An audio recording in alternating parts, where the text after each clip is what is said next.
할렐루야. 12월 27일 월요일 새벽 기도를 시작하도록 하겠습니다. 사도신경으로 우리의 신앙을 고백하시겠습니다. 나는 전능하신 아버지 하나님 천지의 창조주를 믿습니다. 나는 그의 유일하신 아들 우리 주 예수 그리스도를 믿습니다.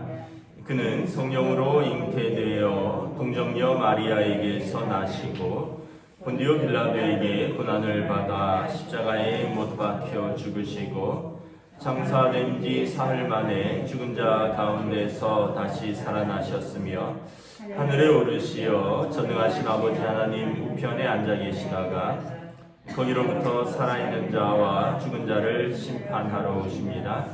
나는 성령을 믿으며 거룩한 공교회와 성도의 교제와 죄를 용서받는 것과 몸의 부활과 영생을 믿습니다.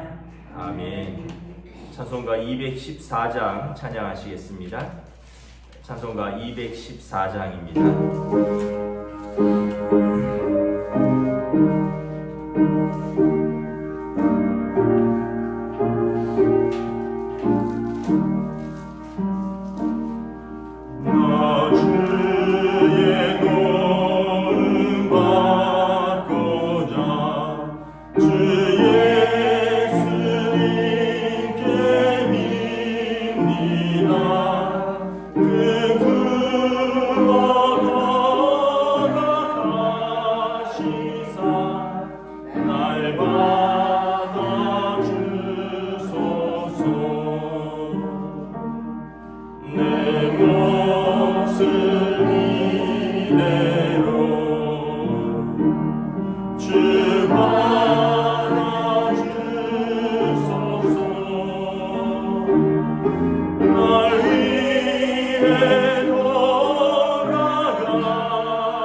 만날 말씀은 구약성경 욥기 40장 1절부터 5절까지 말씀입니다.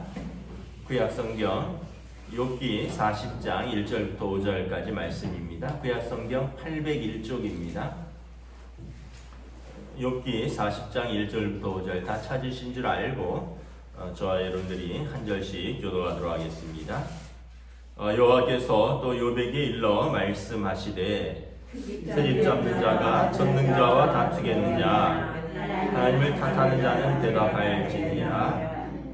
욥이 여호와께 대답하여 이르되 보소서 나는 귀천하오니 무엇이라 주께 대답하리이까? 손으로 내 입을 가릴 뿐이로소이다. 함께 읽습니다. 내가 한 번 말하였사온즉 다시는 더 대답하지 아니하겠나이다. 아멘. 할렐루야. 또 새로운 한 주가 시작되고 새로운 하루가 시작되었습니다. 하나님의 은혜와 평강으로 함께 하시는 복된 날들이 되시기를 축복합니다. 2021년의 또 마지막 한 주간인데 하나님의 은혜로 건강하게 잘 마무리하시고 또 새해를 준비하는 복된 시간들 되시기를 축복합니다. 이제 욥기 40장 이제 욥기 마지막을 이제 보고 있습니다. 그동안 욥이 하나님 앞에 탄식하고 기도하고 또 항의했고 또 욥의 친구들은 욥을 처음엔 위로하다가 또 욥과 논쟁하다가 욥을 정죄하기도 했죠. 그러면서 이제 하나님께서 욥과 욥의 친구들에게 답변하시는 그 시간입니다. 38장부터 하나님께서 욥에게 말씀하시죠. 먼저 천지 만물 하나님께서 창조하신 해와 달과 별들과 구름과 우박과 이런 모든 것을 내가 설명할 수 있느냐.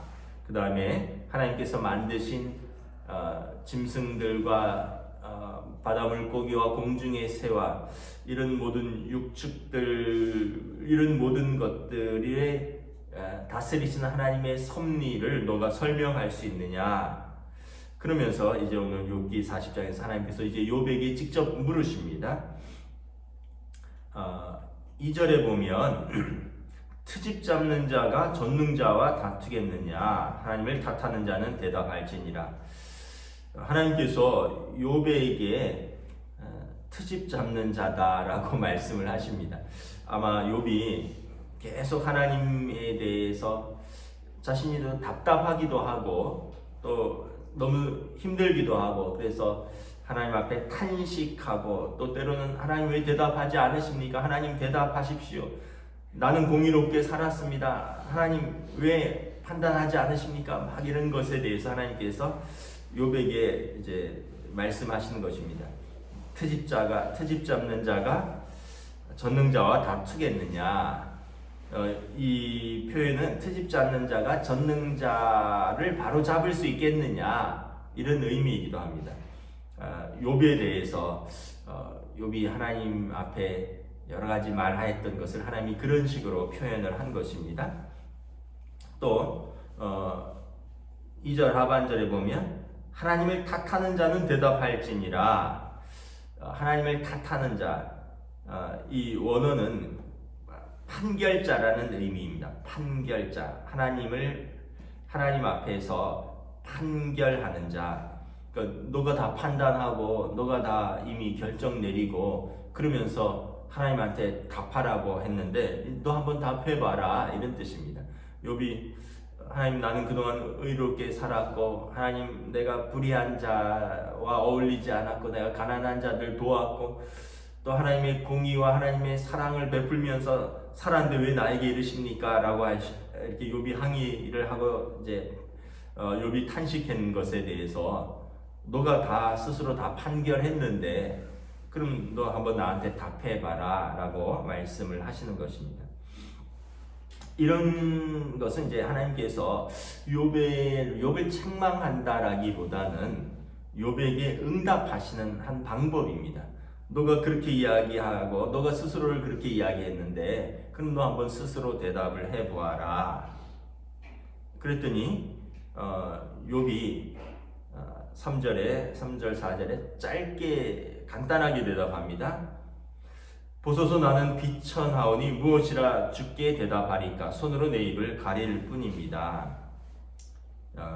나는 비천하오니 이 얘기는 어떤 의미냐면 원어로는 가치가 없습니다. 나는 가볍습니다. 어떤 것에 대한 가치가 가볍다, 가치가 없다. 나는 가치 없는 존재인데 내가 어찌 전능자이신 하나님께 대답할 수 있습니까? 나는 손으로 입을 가릴 뿐입니다. 말하지 않겠습니다. 이런 뜻입니다. 여기는 이제 두 가지 의미가 있죠. 하나는 전능자이신 하나님 앞에 가치 없는 내가 어떻게 말을 하겠습니까? 나는 내 입을 가리겠습니다는 겸손의 의미도 있고, 또 하나는 이제 아이들이 이제 부모님이 너 한번 얘기해봐라. 그래 너 얼마나 네가 뭘 잘했고 너가 뭐 잘못했는지 한번 얘기해봐라. 이제 아이들이 삐져갖고 나 얘기 안 할래요. 이런 의미가 또 같이 있는 것입니다. 이제 먼저는 겸손이죠. 내가 어떻게 하나님과 맞서고 하나님을 바로잡고 내가 어떻게 하나님과 논쟁을 벌이겠습니까? 나는 턱없이 부족한 그런 피조물에 불과합니다. 그래서 나는 손으로 내 입을 가리겠습니다. 나의 신중함 또 나의 겸손 이런 표현이기도 하고, 또 하나는 더 대답하지 않겠습니다. 더 얘기하기 할 수가 없습니다 하는 어떤 욥의 약간 오기, 욥의 삐짐. 뭐 하나님 그렇게 말씀하시는데 내가 뭐라 말씀하시겠습니까? 뭐 이런 표현이기도 한 거죠. 그래서 이제 하나님께서 계속 욥과 이야기를 하십니다.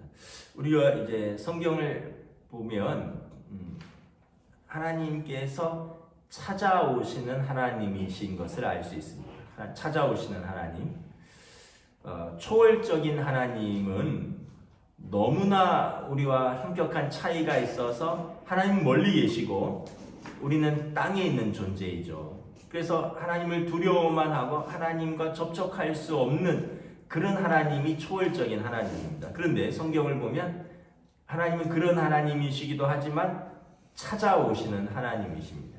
우리에게 찾아오셔서 우리와 말씀하시고 우리 삶에 관심이 있으시고 우리 고통을 참여하시고 우리를 건지시기를 원하시는 찾아오시는 하나님이십니다. 첫 번째는 이 욥기를 통해서 하나님이 욥에게 찾아오셨다라는 것을 알 수 있죠. 그래서 여러분, 하나님이 저와 여러분들의 삶에 관심이 없지 않으십니다. 하나님이 찾아오십니다. 두 번째는 말씀하시는 하나님이십니다. 하나님이 우리와 이렇게 소통하시는 하나님이십니다. 창세기에 보면 하나님께서 사람을 흙으로 지으시고 그리고 그곳에 하나님의 생기, 하나님의 호흡을 불어 넣으셨습니다. 그래서 하나님과 우리는 소통할 수 있는 존재입니다. 하나님의 호흡이 우리 안에 들어가 있고, 하나님의 호흡이라고 구약 성경에 표현했는데 루아흐라는 히브리어인데, 이 하나님의 호흡은 신약에서 말하면 성령이라는 것입니다. 하나님께서 믿는 자에게 성령을 불어 넣어 주셨습니다. 그래서 우리 안에 로마서에 보면 성령은 하나님의 영이고 그리스도의 영인데, 하나님의 영이 우리 영과 더불어서 우리가 하나님의 자녀인 것을 증거하신다라고 하셨습니다. 그러니까 우리는 하나님께 질문할 수 있고 하나님은 우리에게 대답하시는 그 관계라는 거죠. 하나님 절대 우리를 모른 척하지 않으시고 우리와 말씀하시고 우리가 대답하시고 우리가 물으시면 대답하시고 또 하나님 물으시면 우리는 답할 수 있는, 우리는 하나님과 아버지와 자녀의 관계로서 하나님이 우리 삶에 관심이 있으시다라는 것입니다. 우리가 가끔 삶이 어렵거나 내 뜻대로 풀리지 않을 때 하나님 나한테 관심이 있는가? 관심이 있다는 것입니다. 그래서 여러분, 역사 속에서 히브리 민족의 고통을 들으시고 그들의 삶에 친히 개입하시는, 애굽에서 그들을 건지시는 하나님. 우리나라가 이제 일제압제에 있을 때 우리 초기 그리스도인들은, 대한민국의 그리스도인들은 1, 2%밖에 되지 않았습니다. 근데 이분들이 힘을 낼 수 있었던 이유는 무엇이냐면 출애굽기를 읽으면서 애굽의 압제 가운데서 자기 백성의 고통 소리를 들으시고 자기 백성을 외면하지 않으시고 자기 백성을 구원하시고자 친히 개입하시는 그 하나님을 믿었고 그 하나님에 대한 소망이 있었기 때문에 출애굽기를 읽으면서 일제시대 우리 그리스도인들이 누구보다도 앞장서서 독립운동을 할 수 있었고 소망을 가지고 있었다는 거죠. 그래서 여러분 민족 대표 33인 중에 3분의 2가 그리스도인인 것 아시죠? 그 얘기는 뭐냐 하면 무려 2% 이내의 기독교인들이 민족의 지도자로서 민족의 소망을 가지고 하나님 앞에서 나라를 위해서 기도하고 나라를 위해서 희생했다라는 것을 증명하는 것입니다. 하나님은 절대 우리와 관계 없으신 하나님이 아니라 우리에게 찾아오시고 우리와 말씀하시는 하나님이십니다. 또 하나는 우리를 설득하시는 하나님이십니다. 욥기 38장부터 쭉 보면 욥기 41장까지 하나님과 욥이 이제 대화를 합니다. 하나님이 욥을 설득하셔요. 욥의 질문에 대해서, 욥의 항변에 대해서, 욥의 그 탄식에 대해서 하나님이 때로는 친절하게 답변하시고 때로는 약간 엄격하게도 답변하시고 그러면서 하나님이 욥을 이렇게 설득을 하십니다. 우리가 생각할 때 하나님이 말씀하시면 오늘 우리는 욥처럼 하나님이 말씀하시는데 내가 뭐라고 대답합니까? 하고 손으로 입을 가리고 입을 닫을 수밖에 없는데 근데 하나님이 계속 욥에게 물으십니다. 너 그러지 말라. 이제 내일 보면 너 7절에 보면 입 닫지 말고 대답해봐라. 대장부처럼 허리를 묶고 내가 내게 물을 테니까 너 한번 대답해봐라. 그러면서 하나님이 계속 욥을 설득하고 욥을 물으시고 욥의 답변을 이끌어내십니다. 성경에 보면 하나님도 우리를 설득하시고요. 우리도 하나님을 설득합니다. 마리아의 기도 수태고지 본문에 보면 하나님이 우리를 설득하시죠. 하나님 마리아를 설득합니다. 그 마리아가 아닙니다. 나는 남자를 알지 못합니다. 내가 어찌 아이를 잉태할 수 있습니까? 아니다. 내 친족 엘리사벳도 아이를 늙어서 아이 갖지 못한다 하는 자가 이미 잉태하여 6개월 되지 않았느냐. 하나님의 성령이 내게 임하시고 하나님의 영이 내게 임하시고 하나님의 은혜가 너를 감싸리니 그랬더니 이제 마리아가 받아들이죠. 주의 계집종이오니 주의 뜻대로 이루어지리이다. 그러면서 하나님이 마리아를 설득하십니다.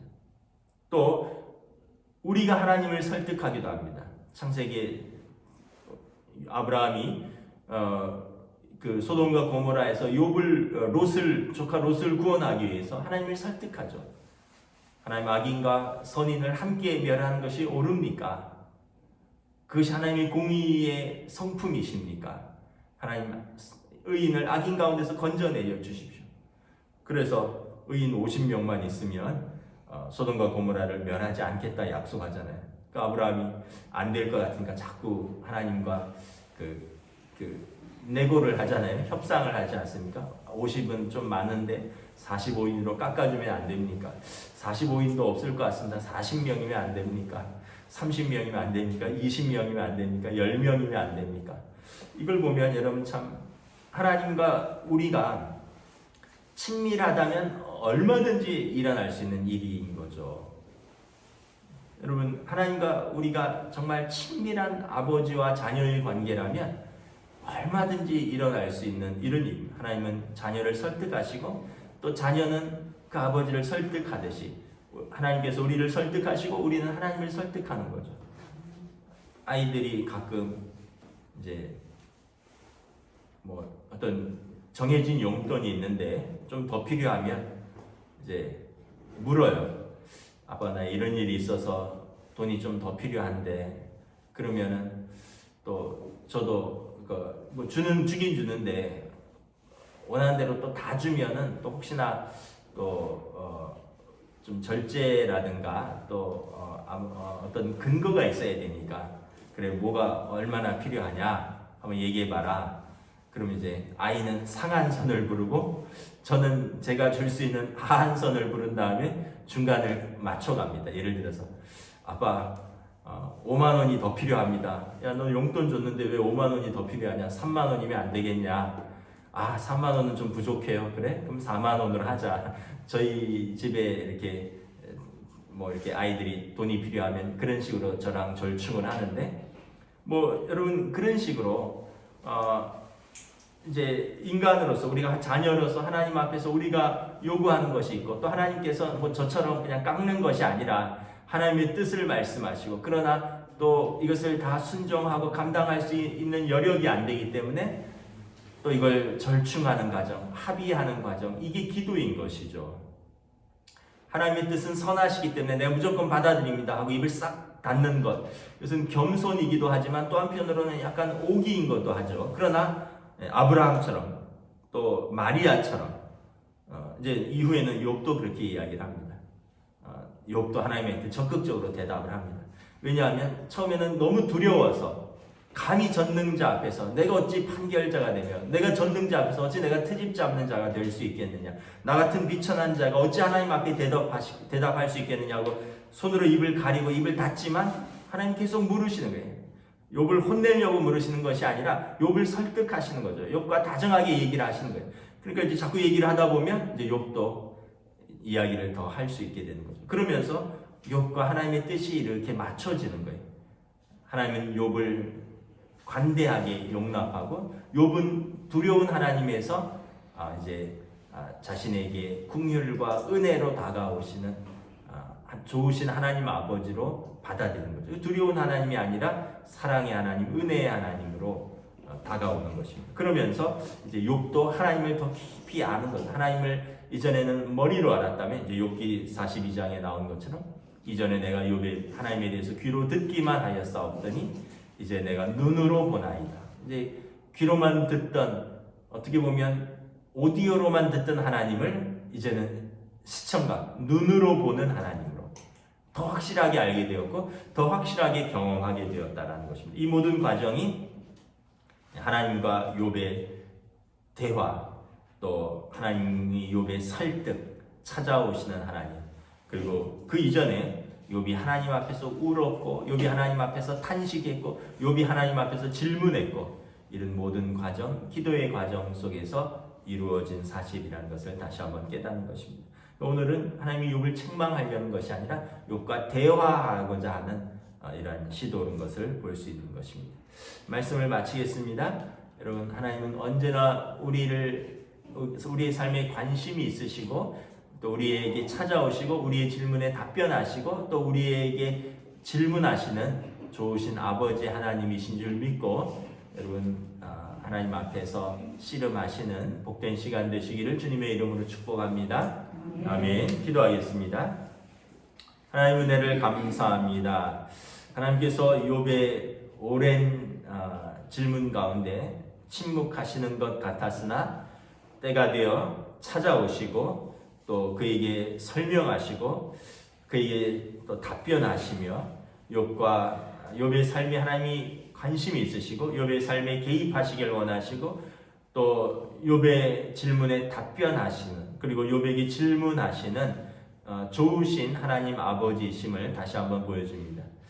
성탄의 사건은 하나님께서 멀리 떨어져 계신 하나님만이 아니라 우리의 삶에 친히 찾아오시는 하나님, 우리의 삶에 친히 개입하시고 친히 우리의 죄를 위하여 대가를 치르시는 사랑과 희생의 하나님, 그리고 우리를 구원하시고자 하시는 은혜의 하나님이심을 보여준 사건이 성육신의 사건, 성탄의 사건, 이것이 성경의 하나님이시고 오늘 우리의 하나님이신 것을 믿습니다.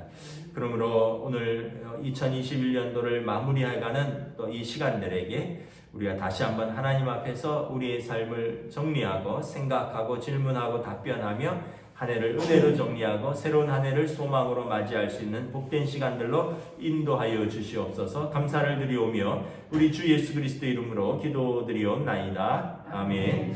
하늘에 계신 우리 아버지, 아버지의 이름을 거룩하게 하시며 아버지의 나라가 오게 하시며 아버지의 뜻이 하늘에서와 같이 땅에서도 이루어지게 하소서. 오늘 우리에게 일용할 양식을 주시고 우리가 우리에게 잘못한 사람을 용서하여 준 것 같이 우리 죄를 용서하여 주시고 우리를 시험에 빠지지 않게 하시고 악에서 구하소서. 나라와 권능과 영광이 영원히 아버지의 것입니다. 아멘.